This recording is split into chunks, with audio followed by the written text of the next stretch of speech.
Fear stops us from achieving our true greatness.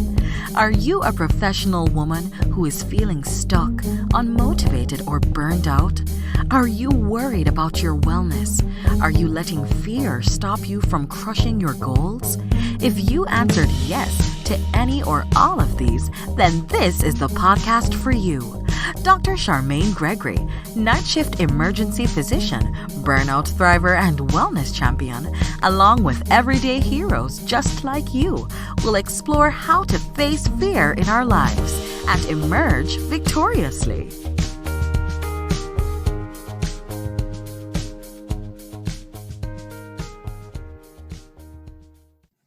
Hello, Fearless Freedom family. Dr. G. And this week we have the amazing Dr. Fawole, and she is going to talk with you guys about who she is and what she is up to. Dr. Fawole. Hi, Dr. G. I'm so excited to be joining you and your listeners. I am a pediatric anesthesiologist, so I tell people I put babies to sleep for surgery. And also a real estate investor and now a real estate coach as well. Awesome. So you want to, I'm sure people have questions about all of those things, but do you mind talking about your journey to becoming a pediatric anesthesiologist? Because that is not, that's very specific, right? I mean, that's not like, hey, I'm going to be a doctor and I'm going to be a pediatric anesthesiologist. That's not a common thing that's said, is it? Okay. Nope. All right. So let's share about how you came to that. So I tell people that I actually went into pediatric anesthesiology from the back door. I initially, as a medical student, I wanted to be a pediatrician. And somebody told me, no, what? How you going to be a pediatrician? And I said, okay, fine, I'll be a neurosurgeon. So I worked my butt off, tried to get into neurosurgery. And I say the best thing that happened to me actually was that I did not get into neurosurgery. So on the day of the match, the week of the match, I realized that I did not match into a neurosurgery spot. And I had pretty much 2 hours to determine what next. Okay, so I decided two things. I did not like the emergency room, so I wasn't going to go into. Oh, don't worry, I'm not offended. I'm not offended by that. Don't worry, I'm not. But then I picked up the paper and I saw, anesthesia. I never thought of that. I liked the operating room, and I liked the medical side of being in the operating room. So I thought, you know what, I'll go into anesthesiology, and that was how I began a path in anesthesiology and have not looked back since. So that's how I kind of went down that route. And eventually, of course, my love for peds came back when it came time to subspecialize, and I went into then pediatric anesthesiology. So here I am. Wow, that's a heck of a thing to just fall into. I'm just saying. Just saying. From my peers, I mean, medical school was a very long time ago for me. I would say probably like close to 20 years ago. But I remember like when we were all kind of thinking about what we're going to do and we were getting ready for, the match and whatnot. And people were looking at where are they going to get interviews, et cetera, et cetera. I just remember that anesthesia was super competitive, and it wasn't like the usual situation where you just fall into it. So that tells me that if you were applying to neurosurgery, that you were pretty much a gangster. And when it came to the schoolwork, you did phenomenal work, because it takes, top scores, it takes top, performance throughout the training in order for you to qualify to even get an interview, right? And so for you to even have gotten interviews for neurosurgery, that speaks a lot to how well you did. And then it's kind of funny because you're like, oh yeah, I was like, no big deal. I just kind of fell into this thing. It is a big deal because you don't mention that you did the work to get to the point where you could, quote unquote, accidentally fall into this thing. So I just want to make that clear for the viewers, because I'm telling you, like, most people aren't going to realize that. They're going to be like, oh, that's so cool. No, it's like a really big deal that you did that. So that's why I say I got in through the back door, because before I applied, I actually had one of my attendings or supervisors actually like going through anesthesia med students applications applying for anesthesia residency. And I was talking about like, oh my gosh, look at their score. He will get in here. And I'm thinking, ooh, like look at those scores. They're not gonna get into here. Like, where do I even stand? So for me to be where I am right now, I just really attribute it to just the grace of God, honestly, because it was very like unforeseen circumstances getting me into really interesting places, and thankfully it has worked out. No, that's awesome. That is awesome. And so, all right. So we kind of touched on, so the other thing that you didn't mention, the other job and role that you have that you just decided to like leave off. Don't you have cherubs? I could have sworn you had some. Don't you have some? Yes. How many do you have? I do have 2 kids. You have 2, right? Okay. Yeah. So that's not a role? I don't understand. Oh, absolutely. You left that completely out of the picture. Oh gosh. So did you have them, are they really little? Like, did you have them as when you were done with training, or did you have them during training? Like, how did that? So I have 2, one is 5 and the other is 2 years old. Okay. The first one I had during residency. As a matter of fact, I had her the day after I took the basic part of our anesthesia boards. Okay. So literally I left my boards and I was told I was in labor and I had her the next day. Oh my gosh. And then the second one I had 1 week into my life as an attending. I started work on the 2nd of October, and by the 11th I was out because I had, early labor. So both of them have, interesting medical mom stories. The first one being that she took my boards with me, and the second one that she took me out of work. Wow. Wow. See, and you weren't even going to share that. You were not going to share that. This is what I'm talking about. Just holding back.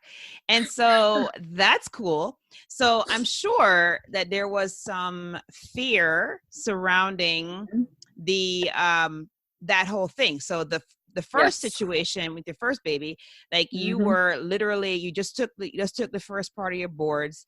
And now, now you're going to be out with your baby. Like, was there any fear surrounding that? Like, how did you deal with that? Yeah. So I think for a lot of women in medicine, they're faced with the question of, when do we start a family? So you start, medical school, you hear pretty early on that, oh my goodness, it's like you're drinking through a fire hose. Probably not the best time to start a family. And then you go to residency. Oh my goodness, you're working like 80 hours a week. Probably not the best time. And then new attending, life is changing. You're trying to figure things out now. People are depending on you. Lives are depending on you. And at the end of the day, you literally just tell yourself, you know what? I'm just going to close my eyes because I'm not the first person to have a baby and I will not be the last. So how about I just do it? Okay. So with my first daughter, we were just like, all right, so how about, maybe not like brand new into residency. So let's just give it some time. But then at some point, you just have to just bite the bullet and decide, you know what? Somehow it's going to work out. In our case, thankfully, my mother-in-law actually came around and helped us. And we didn't know she could come help us before we started this whole thing.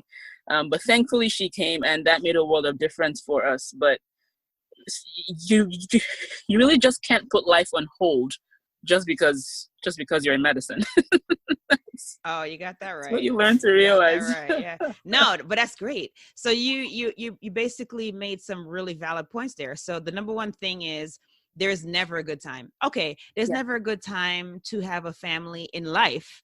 And there's never a good time to have a family, or the perfect time, I'd say, in medicine, in medicine. And so, the sooner we realize that, the better. I mean, obviously, it is inconvenient and probably a little bit added challenge to have a child like in your teenage years, right? I mean, when there's a lot, the infrastructure really is not there for you, but having a child in college or having a child in graduate school, or, there's not a perfect time. There really isn't. And so, you know, just like you said, you know, you have to just say like, yes, it'll be hard. You know, things will be difficult. It may not be, you know, ideal, but, you know, do I put everything on hold and then run the risk of maybe not being able to have a child when I'm ready, quote unquote ready, which has happened to colleagues. Okay. I mean, this is something that's a real thing. And, you know, if your infrastructure is already in place, which it sounds like yours was, then, hey, might as well let's take the chance and go for it. Like you said, close your eyes and do it. Right. And then it turned out that things worked out. It turned out that you had help from family, which is crucial, because that, you know, that doing it by yourself while you're in the middle of training is just, I just cannot imagine. I can't imagine it. Yeah. I mean, I'm sure it was hard even with the help. Right. I mean, so, I just can't imagine that. So, and then you go to the next phase, and it's like, as you said, you know, you're just starting a position, and there are those that are now depending on you, because they're like, well, you know, you have this many cases to do, or whatever, however the setup is with your group. And then now, you know, they're anticipating that you're going to be able to work X amount of shifts for X amount of time. And then now it has to be like a readjustment as you take your time off to be with your baby. So you're right. There's never a perfect time. And you really do have to kind of close your eyes and just go for it. And then everything else will just fall into place, because if you wait too late, it may be too late. You know what I mean?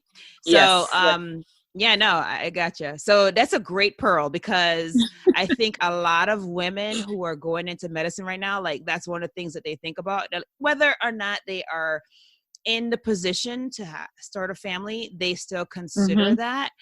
And, you know, it is such a thing that I know that for me, when I was in medical school, I wasn't even considering that, because I was like, girl, I'm never gonna get married. Like, nobody, you know, like I had these negative thoughts about that, surrounding that. Yeah.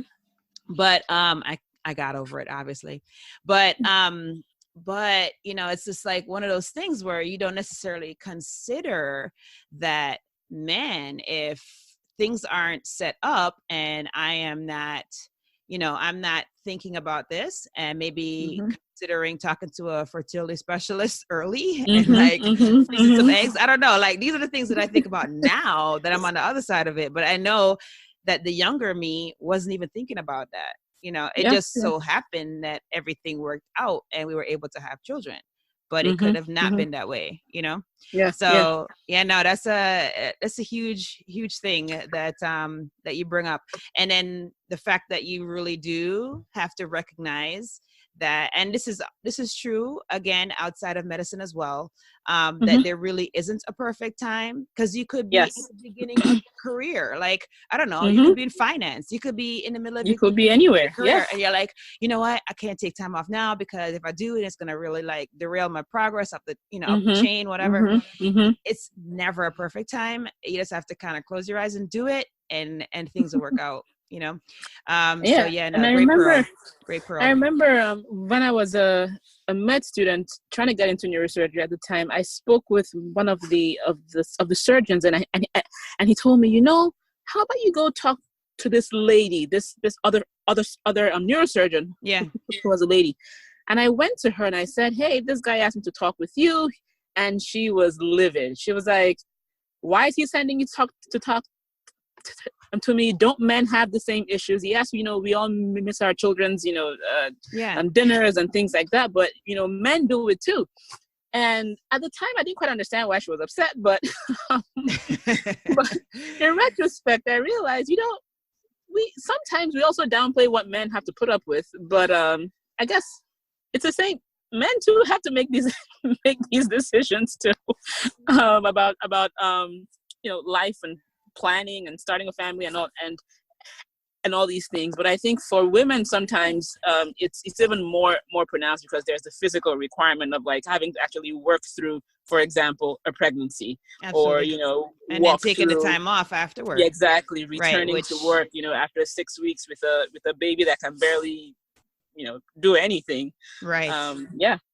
Yeah. And then, I mean, there's also the financial component. So I do understand your comment about our male colleagues, and I love my male colleagues to death, but there is definitely that physical component can have Yes. a huge ramification because Yeah. you are taking for, 6 weeks to 12 weeks. So, for me, Yes. I took 12 weeks for each child times 3, right? And so that was 3 months where I was unpaid, right? So I took 3 months of unpaid. My job was guaranteed, but my pay was not guaranteed.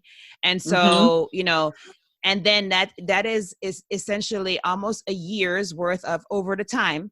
Wow. Almost a year that I was not in the mix and moving forward in my career, right? Wow. So, so there are other things that kind of play a role for the women that don't really play a role for the men. So there's, there's that nuance.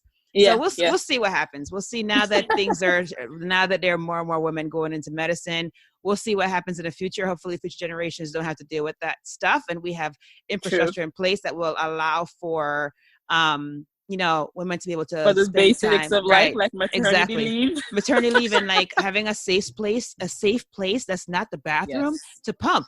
Yes. Another thing, don't get me started on that because that's like another thing that I could get started on, but I won't get started on that.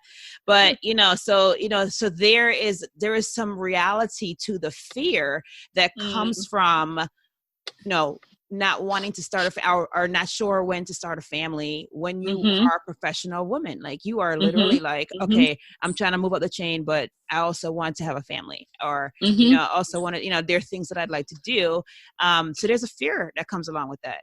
And so, it is definitely, a very practical approach to just close your eyes and just do it because there's no perfect time.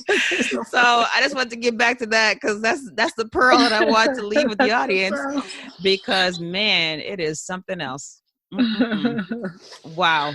All right. So you fell into, quote unquote, a really dope specialty, which is pediatric anesthesiology. And then you closed your eyes and just did it. And you became a mom times 2 during training and then during your beginnings of your attending career.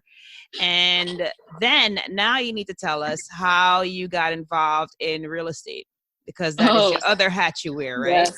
Yeah. So this also during residency, I discovered the beauty of real estate.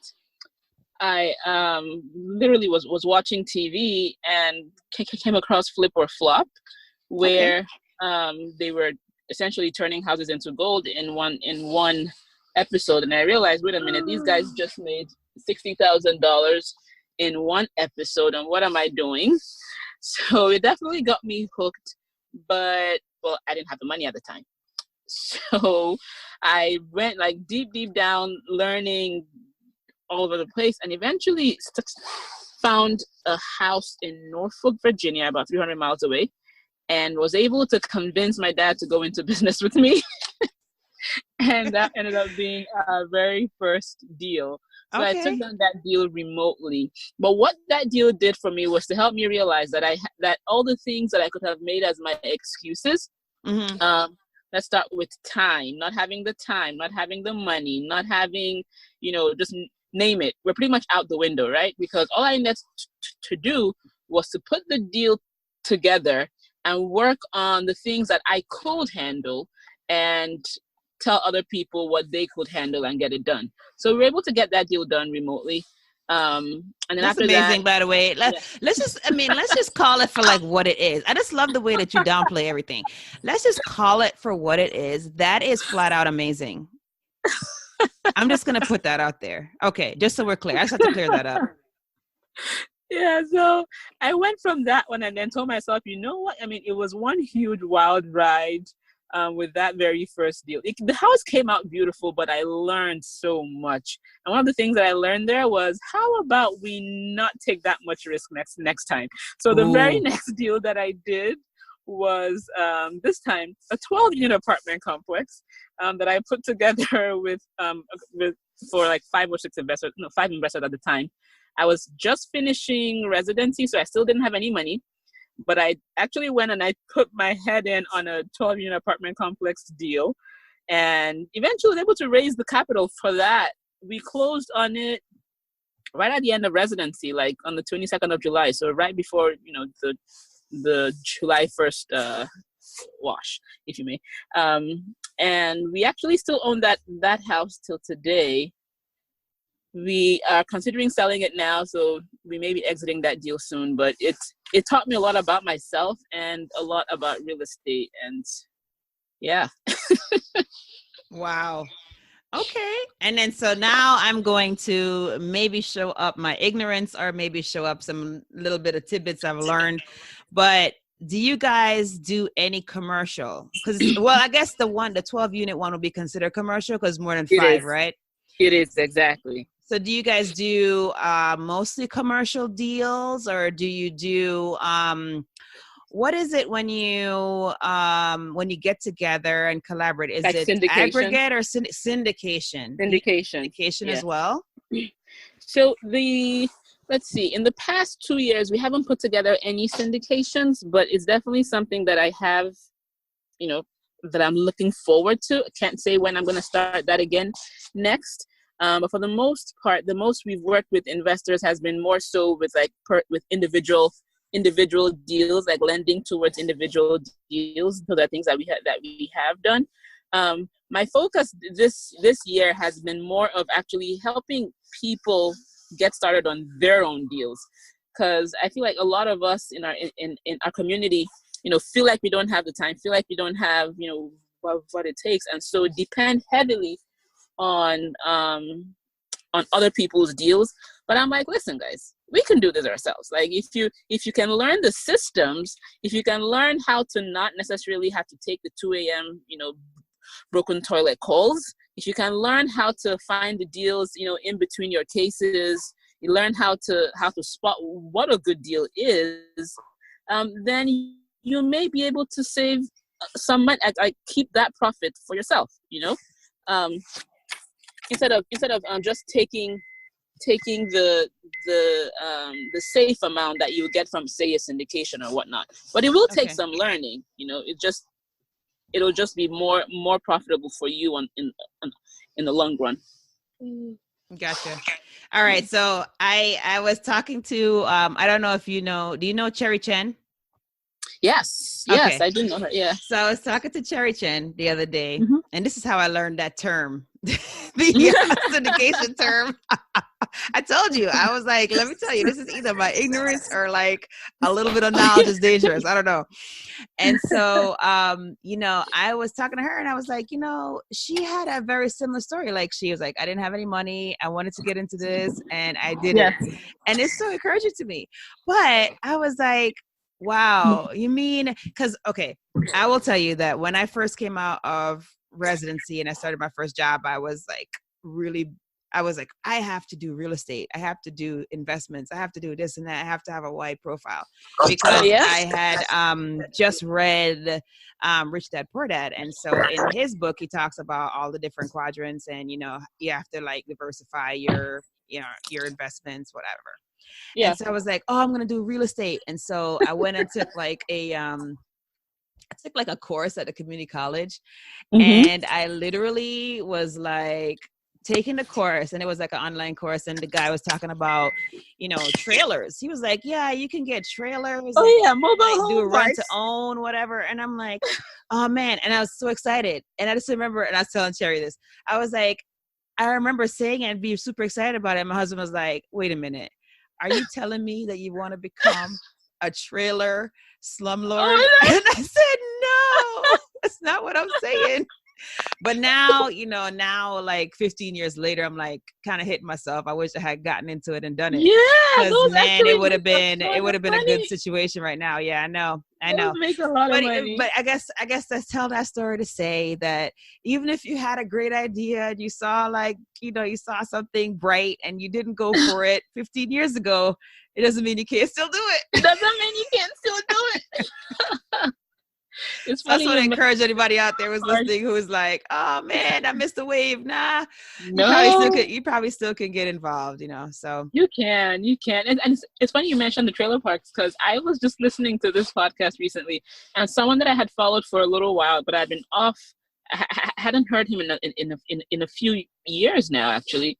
Yeah. Just started, he decided to just make his business solely mobile home parks. Wow. And he currently now owns, I think he said 1,500 like mobile homes. This is like in a space of a year and a half. Wow. So hey, there's still a lot of hope. there's still a lot of hope for you. Oh man. I guess from the way that I looked at it then was I didn't, because I mean, we're paying down debt and all that stuff at the time, and it was just kind of like, I'm just trying to push all of our extra money towards that. Yeah. And I wasn't really like thinking about buying a home or buying property for that purpose, for like investment purposes. And so, but yeah, no, because I mean, the barrier of entry is super low. I mean, because I think, I don't know what the prices are like now, but literally you could get a home for $2,000. Right? Yep. And then you can have somebody, you vet the person, they come in and they're able to do a rent to own, and they basically rent for the year. And at the end of that year, they get the option to buy the thing, which is helpful because that allows them to own their own. And it also it makes them want to take better care of it because this is something that it will be theirs, Yeah. So I don't know. It was kind of cool. Maybe we got to talk about that offline and figure out if I need to think about that again. there's definitely so much you can do, and you already have that seed. It'll keep nagging you. So yeah, I know. It's like I need another thing, right? Because I got so many things going right? on. I know. You're not busy enough, apparently. Apparently, my husband be like, "What? Another thing? No." That's funny. So much alike. So crazy. Wow. Okay. So you are able to overcome the fear of not having money and still doing it anyway. And then you learn so much from that experience that you're able to expand to even bigger things. And now we're how many years into the business? Right now we are about 3.5 years. Okay. Yeah, so we closed on our first. And then you have now taken what you have learned, all of those tough lessons, probably some of the failures that have come about, and you have created a course to help others along. You want to talk more about that? Yes. So I have put together what I call the Empire Accelerator program, which actually we launch again in January. But it's basically like a 12-week program where I help doctors to go from I don't even know where to get started to, hey, you know what, that deal looks good, I'm going to buy it. Okay, so we go over like the basics of, picking a location, finding a property, assessing, is it even a deal at all? Like, is it worth my time, risk, and money? And then going from that to, okay, well, I think it's good. All right, let's verify vet the numbers, vet the financials. Does it actually pan out on paper? And then even after you close, then how do you make this not a second job? Okay, because most of us are busy enough. We don't need a second job. That's right. So essentially how to set up your systems so that the business does not become a burden, but becomes something that actually builds financial wealth. And then after that, how to scale. So how to go from 1 to 2 to 5 to 10 to 200. And that we start again in January. You're currently open and enrolling at this time, but yes. Okay, so you'll definitely have to you have to send me the link for that. So if people want to sign up, they can definitely do that. Yeah. And do you have like a main page that you are springing off of? Like, do you have like does a business have a real estate page, or like how is that set up? Oh, okay. So the course is on the website, but I have a teachable school that I upload. Just recently, I just finished a 3-day masterclass on how to spot the juicy rental property deals, and I have that on a teachable school. It's the Savvy Doctors Buying Houses. Is the name of my teachable school. Okay, awesome. So I'll send you the link for that too, but it's savvydocs.teachable.com. Okay.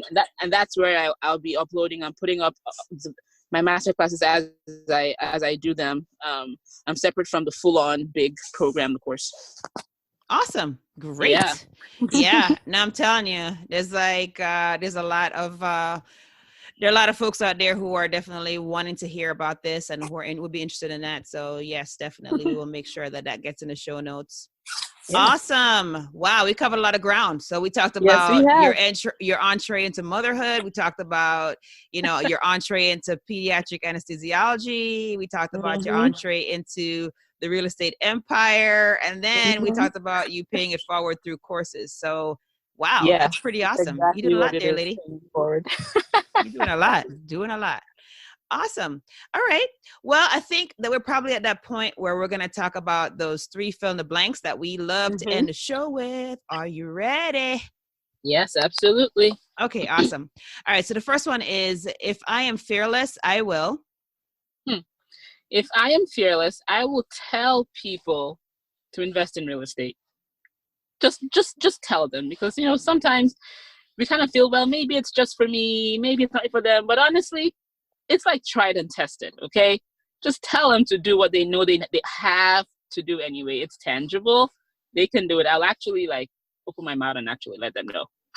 Okay, all right, that's fair. That's a practical one. I like it. All right. And then to me, fearless freedom means, oh my goodness, to me, fearless freedom means not waiting for permission to do that thing that I know will benefit me, my family, and my generations to come. generational health and wisdom and wealth. Yep. I love it. Generational All right. wealth. That's right. That's true. That's where the true wealth is, from you can pass it on to your children and your children's children. Yes. Yes. All right. So the last one is, my battle cry is, build your own thing. Build your own thing. You cannot depend on your employer, on the economy. You can't depend on just people out there. You need to spend the time to build your own thing. Have your own wealth sources, your own income streams, your own thing, so that you're not a victim. And at the end of the day, you can say, you know what? I built this. By the grace of God, I built it. That's right. Build your own thing. Yes. I love it. Preach. Let me tell you, I am constantly saying that, multiple streams of income. People are like, what are you talking about? I'm like, no, you need multiple streams of income. You really do. Like, I am not kidding. Yep. You do. And if you haven't started, you need to start like yesterday. Oh, absolutely. It takes a little while for things to build up. You don't want to start building when you need it. You want to have built it. You want to have built it already by the time you actually need it. So wise words. So wise. Because that's so true. Like, it's real. It is so real. Oh my goodness. Thank you so much for your time. I really appreciate it. It was great chatting with you. And I know that you had the kiddos in the back of the vehicle and they were coming in and out of the vehicle. We heard beep, beep, beep, but it's all part of being a mom and having things going on at the same time. So no, awesome. Gotta totally make it work. That's Thank right. You gotta so make much it work. For having gotta me. make it work. Yes, no, absolutely.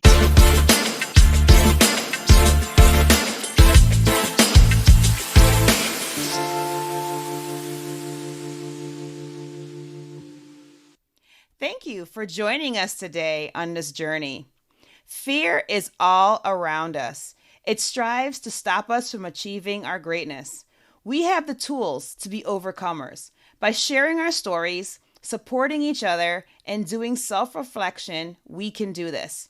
If you found value in this conversation today, please be sure to subscribe to and share this podcast with your friends.